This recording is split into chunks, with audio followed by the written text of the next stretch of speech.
तो मूवी शुरू होती है अर्जेंटीना के एक टाउन से, जहां हम डैनी और उसके पिता अमेडियो को देखते हैं। डैनी अपने पिता से कुछ बात करना चाहता है, लेकिन वो हमेशा की तरह अपनी फुटबॉल गेम में बिजी है और इससे डैनी उदास होकर वहां से चला जाता है। आगे हम अमेडियो को उसके रूम के बाहर देखते हैं और उसकी वाइफ कहती है कि तुम्हें उसे थोड़ा टाइम देना चाहिए, वरना वो तुम्हारी कभी रिस्पेक्ट नहीं करेगा। तब अमेडियो उससे बात करने जाता है और कहता है कि आज मैं तुम्हें एक अमेजिंग स्टोरी सुनाऊंगा, लेकिन इसमें तुम्हें अपनी इमेजिनेशन भी यूज करनी होगी। उसकी स्टोरी एक छोटे से टाउन पर बेस्ड है, जो देखने में बिल्कुल उनके अपने टाउन जैसा था और यहाँ की सबसे हैपनिंग जगह थी एक कैफे बार। सिटी के कई लोग अक्सर वहाँ रिलैक्स करने आते थे और इसका मालिक था जॉन नाम का एक लंबा सा आदमी। यहीं हम एक छोटे लड़के जैक को देखते हैं, जो इस बार में वेटर का काम करता है। वैसे तो जैक बहुत शर्मीला है, लेकिन वो अपने टाउन का सबसे अच्छा फुटबॉल प्लेयर है। उसका क्रश है सारा नाम की लड़की, जो खुद भी जैक को बहुत पसंद करती है, लेकिन वो कभी ये बात एक दूसरे से शेयर नहीं कर पाते। सारा जैक की फुटबॉल स्किल से बहुत इम्प्रेस्ड है और वो अक्सर एक दूसरे के साथ इस गेम को एंजॉय करते हैं। फिर एक दिन फ्लैश नाम का एक लड़का बार में आता है, जिसे अपनी फुटबॉल स्किल्स पर बहुत नाज है और वो हमेशा दूसरे बच्चों को बुली करता रहता है। जैक की तरह फ्लैश भी सारा को इम्प्रेस करना चाहता है और इसीलिए वो जैक को फुटबॉल के गेम के लिए चैलेंज करता है, लेकिन देखता है कि जैक खेलने से डर रहा है। वो अपने दोस्तों के साथ उसका बहुत मजाक उड़ाता है और सारा को ये सब बिल्कुल अच्छा नहीं लगता। वो जैक से उसका चैलेंज एक्सेप्ट करने को बोलती है और कहती है कि तुम्हें मेरे लिए इसे हराना ही होगा। जल्दी ही उनकी गेम शुरू हो जाती है और फ्लैश एक के बाद एक कई गोल कर देता है और वो उसके साथ साथ सारा का भी मजाक उड़ाने लगते हैं। जैक को ये बात बिल्कुल पसंद नहीं आती और वो फ्लैश को अपनी फुटबॉल की रियल स्किल्स दिखाता है। फ्लैश को भी कुछ समझ नहीं आता और जल्दी ही जैक उसे चित कर देता है। सारा और दूसरे लोग ये देखकर बहुत खुश होते हैं, लेकिन फ्लैश अपनी हार बर्दाश्त नहीं कर पाता और जॉन उसे उठाकर बार से बाहर फेंक देता है। फ्लैश को इस टाउन पर बहुत गुस्सा आता है और वो कहता है कि काश ये टाउन कभी बना ही ना होता।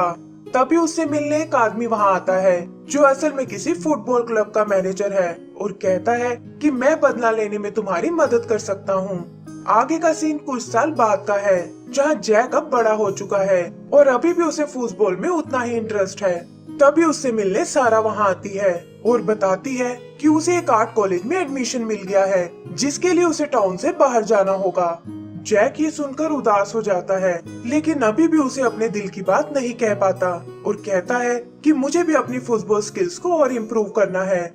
सारा को लगता है कि उसे गेम की बजाय किसी काम में ध्यान लगाना चाहिए और तभी उन्हें बाहर से किसी शोर की आवाज सुनाई देती है। जाकर देखने पर उन्हें वहाँ एक ट्रक नजर आता है और पता चलता है कि इसमें तो वो फुटबॉल मैनेजर है। मैनेजर उन्हें बताता है कि जल्दी ही तुम्हारे टाउन का फ्यूचर चेंज होने वाला है, जिससे यहाँ के लोग ढेर सारा पैसा कमा सकते हैं और इसमें तुम्हारी मदद तुम्हारा होम टाउन हीरो करेगा। तभी लोग हिल पर रखी हुई एक कैनन को देखते हैं और उसमें से एंट्री होती है फ्लैश की, जो अब एक फेमस फुटबॉल प्लेयर बन गया है। वो उन्हें बताता है कि इस टाउन से मेरी बहुत सी यादें जुड़ी हैं और इसे डेवलप करने के लिए मैंने मेयर से इसे खरीद लिया है। वो यहाँ दुनिया का सबसे बड़ा फुटबॉल स्टेडियम बनाना चाहता है, लेकिन सारा कहती है कि तुम इस तरह इस टाउन को बर्बाद नहीं कर सकते। इस पर फ्लैश कहता है कि मैं अभी तक तुम्हें नहीं भूल पाया हूँ और ना ही फुटबॉल में मिली अपनी हार को। फिर वो अपने लोगों से उस बार को तोड़ने को कहता है और जैक को अपनी फुटबॉल मशीन की याद आती है। जैक उसे बचाने की बहुत कोशिश करता है, लेकिन एक क्रेन उस मशीन को उठाकर अपने साथ ले जाती है और जैक कुछ नहीं कर पाता। फ्लैश मैनेजर से कहता है कि मुझे फुटबॉल पर लगे वो डमी प्लेयर्स चाहिए, ताकि उन्हें तोड़कर मैं अपनी हार का बदला ले सकूं। सारा फ्लैश को समझाने उसके प्लेन तक जाती है और कहती है कि तुम्हें सिटी के लोगों पर तरस खाना चाहिए, लेकिन फ्लैश धोखे से उसे अपने साथ ले जाता है। जल्दी ही मशीन उस बार को पूरी तरह तोड़ डालती है और जैक ये देखकर रोने लगता है। उसका आंसू निकलकर नीचे पड़े एक डमी प्लेयर पर पड़ता है और इससे अचानक उसमें जान आ जाती है। वो किसी तरह खुद को उस रोड से अलग करता है और जैक से कहता है कि मैं तुम्हारी टीम का कैप्टन कैपी हूँ। जैक ये देखकर डर जाता है और उसे लगता है कि शायद वो कोई सपना देख रहा है, लेकिन कैपी उसे बताता है कि मैं यहाँ तुम्हारी मदद करने आया हूँ और हम अभी भी अपनी गेम को बचा सकते हैं। फिर वो जैक से अपनी बाकी टीम को ढूंढने को कहता है और वो लोग सिटी के गार्बेज डंप की ओर निकल जाते हैं। जैक देखता है कि वहाँ तो कूड़े का ढेर लगा हुआ है और इसमें वो अपनी टीम को कभी नहीं ढूंढ पाएंगे, लेकिन कैपी उसे किस्मत पर भरोसा रखने को कहता है। यही पास ही में हम उनकी टीम के दो और प्लेयर्स को देखते हैं जिन्हें एक रैट खींचकर अपने साथ ले जा रहा है और इनके नाम है लोको और बीटो। सर्फिंग करते हुए वो किसी तरह खुद को उस रैट से छुड़ा लेते हैं और सीधा जाकर जैक से जा टकराते हैं। कैपी उन दोनों को देखकर बहुत खुश होता है और वो सब एक दूसरे के साथ मस्ती करने लगते हैं। फिर उनकी नजर जैक पर पड़ती है और कैपी उन्हें पूरी बात समझाता है कि कैसे हमें जैक की मदद करनी होगी। तभी रेड टीम का कैप्टन लिसेंड्रो वहाँ आता है और वो सब उसका मजाक उड़ाने लगते हैं। लिसेंड्रो भी उनका जवाब देने की सोचता है, लेकिन वो देखते हैं कि वहाँ अचानक ढेर सारे रैट्स आ गए हैं। उनसे बचकर भागते हुए वो सब एक डॉल हाउस की ओर जाने लगते हैं, लेकिन बीटो वहाँ तक नहीं पहुँच पाता और रैट उसे पकड़कर अपने साथ ले जाते हैं। कैपी इस बात से उदास हो जाता है, लेकिन लोको उसे समझाता है कि बीटो बहुत ही स्ट्रॉन्ग प्लेयर है और वो रैट उसे नुकसान नहीं पहुंचा पाएंगे। तभी उन्हें बीटो की आवाज सुनाई देती है और वो देखते हैं कि उसने उन रैट्स पर काबू पा लिया है और वो उनमें से एक को राइड कर रहा है। वो सब रैट लेकर अपने बाकी साथियों को ढूंढने जाते हैं और देखते हैं कि वो सब अभी भी उस गेम टेबल पर ही हैं। यही वो फ्लैश के मैनेजर को भी देखते हैं जो खुद भी उन डमी प्लेयर्स को पकड़ने आया है, लेकिन जैक एक क्रेन लेकर उन सबको वहाँ से भगा देता है। फिर वो लोग उन बाकी प्लेयर्स को बचाने जाते हैं, लेकिन पता चलता है कि एक कार्निवल वैन उस टेबल को अपने साथ ले गई है। बीटो रैट लेकर उस वैन का पीछा करता है, लेकिन गर्म साइलेंसर से चिपकने के कारण वो उस वैन से उल्टा लटक जाता है। कैपी एक बार फिर अपने दोस्त को खोने से बहुत दुखी होता है, लेकिन जैक बताता है कि उसके बालों से रोड पर एक लाइन बन रही है और इससे हम उसका पीछा कर सकते हैं। इधर फ्लैश सारा को लेकर अपने मेंशन में आता है और वो देखती है कि वहाँ प्रेस की भीड़ लगी हुई है। अंदर से भी उसका मेंशन बहुत आलीशान है और वो दिखाता है कि कैसे यहाँ की हर चीज खास उसी के लिए बनी हुई है। सारा समझ जाती है कि ये थोड़ा सन की किस्म का आदमी है और उसे इस सिचुएशन को अच्छे से हैंडल करना होगा। आगे का सीन कार्निवल का है, जहाँ उन डमी प्लेयर्स को एक गेम का पार्ट बना दिया गया है और जैक और उसके साथी भी वहाँ तक आ पहुँचते हैं। यही उन्हें झाड़ियों में बीटो नजर आता है जो अपने जले हुए बालों से बहुत उदास है और इस तरह बाकी प्लेयर्स के सामने नहीं जाना चाहता, लेकिन कैपी उसे समझाता है कि तुम अभी भी हमारी टीम के सबसे बेस्ट प्लेयर हो। फिर वो सब लोग अंदर कार्निवल में जाते हैं, लेकिन देखते हैं कि इतनी भीड़ में उन्हें ढूंढना बहुत मुश्किल है और कैपी सबको अलग अलग होकर ढूंढने को बोलता है। तभी जैक की नजर उन डमी प्लेयर्स पर पड़ती है और वो उन्हें चुराकर भागने लगता है और एक स्टॉल के पास जाकर छुप जाता है। यही हम बीटो को देखते हैं जो अभी भी अपने बालों को लेकर बहुत एम्बैरेस्ड है और तभी उसकी नजर सामने रखी कुछ डमी विग्स पर पड़ती है। वो एक के बाद एक कई स्टाइल ट्राई करता है और तभी डमी समझकर एक आदमी उसे स्टेज पर ले जाता है, जहां वो भी बाकी पपेट्स की तरह डांस करने लगता है। उधर कैपी देखता है कि ओमार नाम का एक प्लेयर रोलर कोस्टर से चिपका हुआ है और उसका भाई अली भी इसी स्लाइड पर है। वो तीनों किसी तरह एक दूसरे को वहाँ से आजाद कराते हैं और रोलर कोस्टर की मदद से नीचे आने लगते हैं। तभी वो रोलर कोस्टर टूटना शुरू हो जाता है और इससे कार्निवल में भगदड़ मच जाती है। प्लेयर्स इसका फायदा उठाकर उस टेबल के पास जाते हैं जहाँ ज्यादातर प्लेयर्स रेड टीम से हैं और तभी वो अपने साथी ऑक्टोपस को देखते हैं। ऑक्टोपस उन्हें बताता है कि रेड टीम ने उसका बहुत मजाक उड़ाया है और ये सुनकर कैपी को गुस्सा आ जाता है। लिसेंड्रो भी वहाँ अपनी टीम की मदद करने आता है और उसमें और कैपी में बहस हो जाती है। तब एक ग्रीन प्लेयर उन्हें समझाता है कि ये वक्त आपस में लड़ने का बिल्कुल नहीं है और उन्हें एक दूसरे की मदद करनी चाहिए। कैपी और लिसेंड्रो भी उसकी बात से एग्री करते हैं, लेकिन इससे पहले कि वो अपने लोगों की मदद कर पाए, वहाँ फ्लैश का मैनेजर आ जाता है। उन्हें अपने लोगों को छोड़कर जाना पड़ता है और मैनेजर सबको एक बॉक्स में डालकर वहाँ से चला जाता है। आगे हम जैक को देखते हैं जो चुराए हुए डमी प्लेयर्स को आजाद कर रहा है और तभी कैपी उसे बताता है कि लिसेंड्रो के प्लेयर्स मैनेजर के हाथ लग गए हैं। जैक किसी तरह छुपकर उस बॉक्स को निकाल लेता है और वहाँ वो देखता है कि फ्लैश सारा को लेकर अपने मेंशन में गया है। इधर सभी प्लेयर्स एक दूसरे से मिलकर बहुत खुश होते हैं और उनके बीच फुटबॉल की एक गेम शुरू हो जाती है।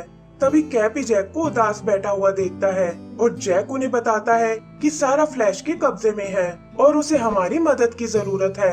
कैपी और बाकी प्लेयर्स को भी ये सुनकर बहुत दुख होता है और तभी उसके दिमाग में एक आइडिया आता है।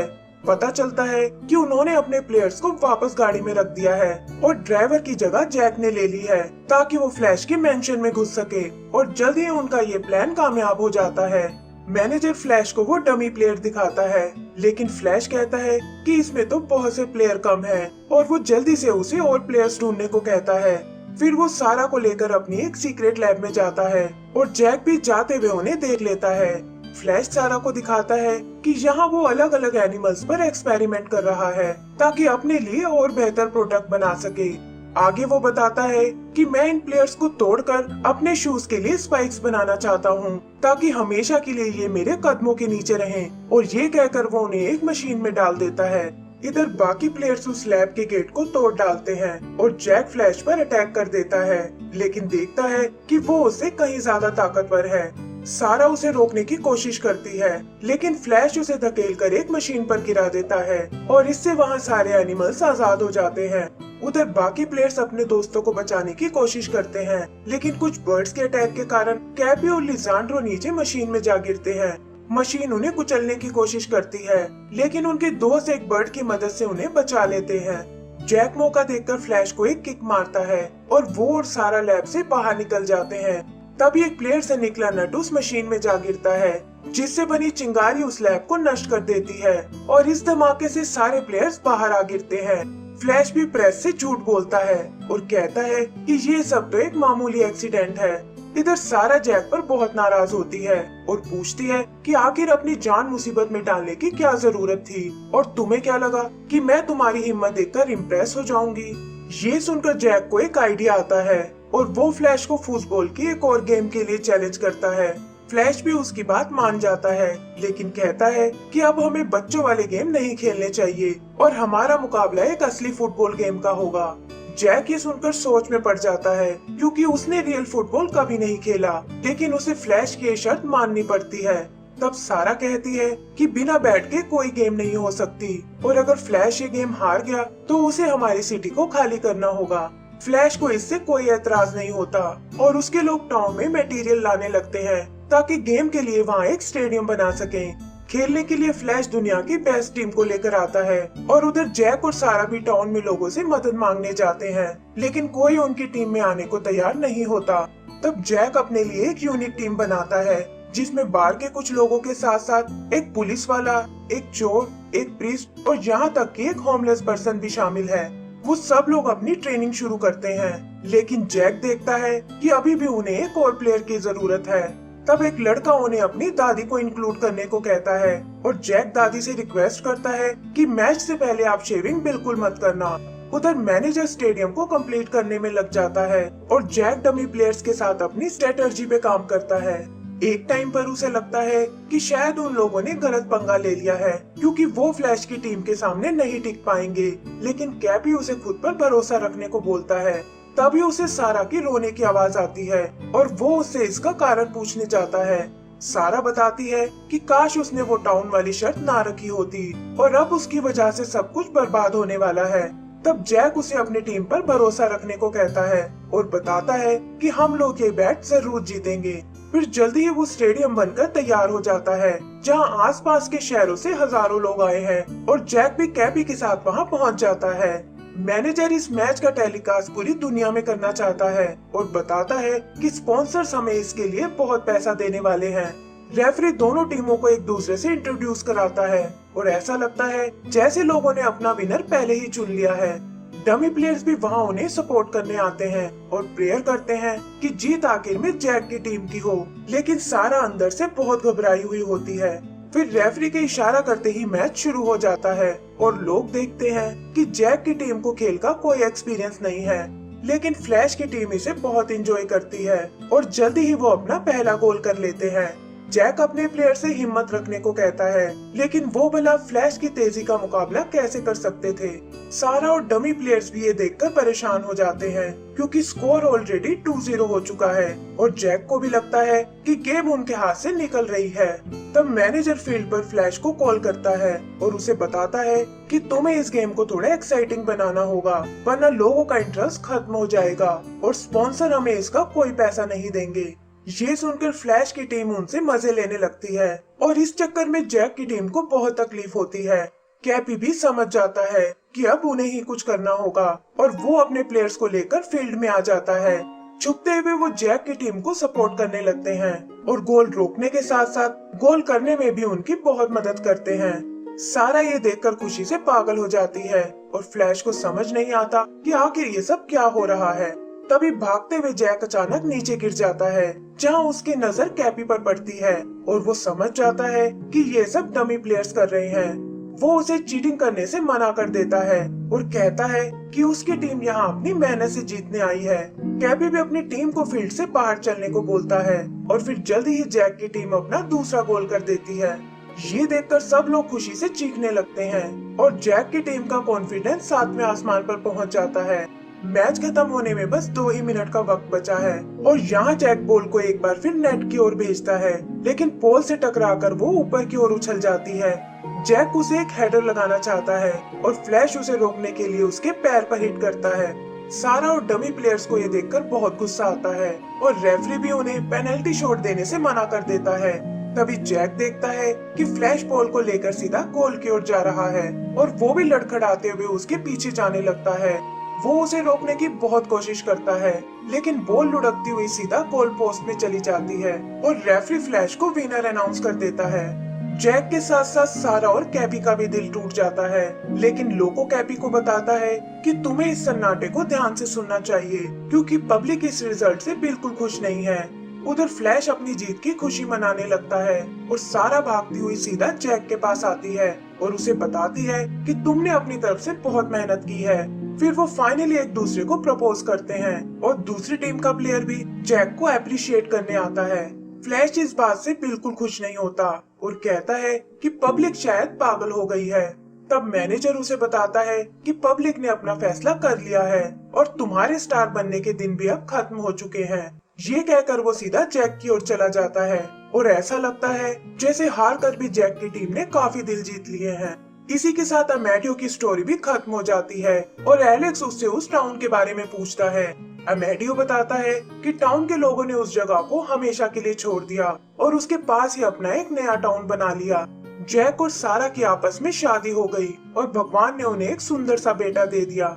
एलेक्स को ये एक मनगढ़ंत कहानी लगती है और तब अमेडियो कहता है कि ये तो तुम्हारे विश्वास पर डिपेंड करता है। उस रात एलेक्स को बिल्कुल नींद नहीं आती और तभी वो देखता है कि शेड से किसी की आवाजें आ रही हैं। वो चुपचाप वहाँ चेक करने जाता है और देखता है कि उसके डैड वहाँ उन डमी प्लेयर्स के साथ खेल रहे हैं। वो समझ जाता है कि स्टोरी वाला जैक असल में उसके पिता ही थे और ये कहानी भी एकदम सच्ची थी। तभी उन प्लेयर्स की नजर एलेक्स पर पड़ती है और उसके डैड उसे अपने पास आने को कहते हैं। वो बताते हैं कि अब मेरे साथ साथ तुम्हें भी इनका ध्यान रखना होगा और ये कहकर वो उनकी गेम एंजॉय करने लगते हैं। आखिर में हम टाउन में बने एक स्टैचू को देखते हैं जो जैक और उसकी विनिंग टीम का है और इसी के साथ हमारी ये मूवी खत्म हो जाती है।